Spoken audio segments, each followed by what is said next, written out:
ዳዊትም የበጉን የላሙን ምርኮ ሁሉ ወሰደ፣ ከራሱም መንጋ ፊት እየነዳ ይህ የዳዊት ምርኮ ነው አለ ይላል። አንደኛ ሳሙኤል ምዕራፍ 30 ቁጥር 20። ዳዊት የተወሰደበትን ከብት፣ የተወሰዱበትን በጎች፣ የተወሰዱበትን ላሞች፣ የተወሰዱበትን ልጆች፣ ሚስቶቻቸውን ሁሉ በጠላት የተወሰዱትን ሁሉ እግዚአብሔር አምላክን ጸልዮ ልከተሎ የጠላትን እመታቸዋለሁ ምርኮን እቀበላለሁ ብሎ እግዚአብሔር አምላክን ጸልዮ እግዚአብሔርም ውጣ አለው፣ ምርኮን ትመልሳለህ አለው። ዳዊት ወጣ፣ ዳዊት ሄደ፣ ዳዊት ተዋጋ፣ ዳዊት አሸነፈ። ጸልይላችኋለሁ በኢየሱስ ስም ከእጃችሁ የወጣ የትኛውም መልካም ነገር በጌታ በኢየሱስ ክርስቶስ ስም ይመለስ። ምርኳችሁ ወደ እናንተ ይመለስ በናዝሬቱ በኢየሱስ ስም። የተወሰደባችሁ ፋይናንሻሊ፣ ሜንታሊ፣ ስፒሪቹዋሊ፣ ማሪታሊ፣ በትዳር፣ በጤንነት፣ በፋይናንስ፣ በቢዝነስ፣ በስራ፣ በአገልግሎት ከናንተ እጅ የወጣ መልካም ነገር ሁሉ በጌታ በኢየሱስ ክርስቶስ ስም ስልጣን ይመለስላችሁ። ጌታ እግዚአብሔር ይባርካችሁ። ምርኮን የማስመለስ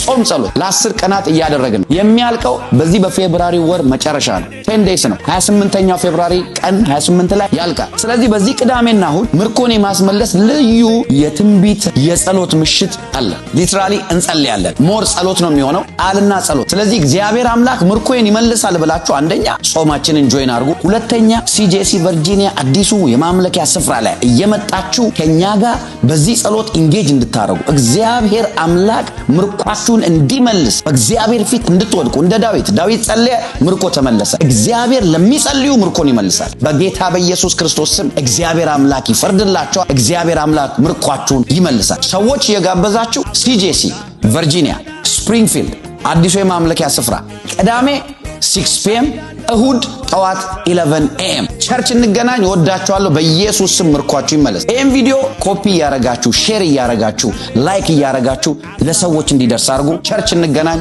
ወዳችኋለሁ።